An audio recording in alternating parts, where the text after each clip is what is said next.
இட்லி நல்லா புசு புசுன்னு வரத்துக்கு ஒரு 4 டிப்ஸு சொல்கிறேன் பாருங்கள். உளுந்து ஊற வைக்கும்போது ரொம்ப நேரம் ஊற வச்சிடக்கூடாது. 2வது முக்கியமான விஷயம், தண்ணி ஜில்லுன்னு இருக்கணும். நம்ம ஐஸ் வாட்டரை ஊற்றி அரைச்சோம் அப்படின்னா கிரைண்டரும் சூடாகாது, மாவும் சூடாகாமல் நல்லா வரும்.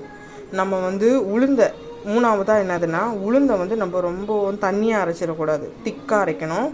நம்ம அரிசி மாவோட கலக்கும்போது இந்த பாருங்கள், ரெண்டும் சேர்ந்து இந்தளவுக்கு கொஞ்சம் திக்காக இருக்கணும். ஊற்றும் போது நல்லா இருப்பார், இதுவாகணும், திக்காக வரணும். அதுதாங்க இட்லியோட பதம். இது இட்லி நல்லா புசு புசுன்னு வரும். முக்கியமான விஷயம் என்னென்னா, நம்ம எல்லாம் அரைச்சி முடிச்சுட்டு இட்லி போடுறோம் இல்லையா, புளிக்க வச்சு போட்ட பிறகு நம்ம என்ன பண்ணணும், உடனே எடுத்து ஃப்ரிட்ஜில் வச்சிடணும். அப்படி இல்லை அப்படின்னா ஓவராக புளிச்சு போய் தண்ணி விடும் உளுந்தில். அது என்ன ஆகும்னா இட்லி ஒரு மாதிரி வந்துடும்.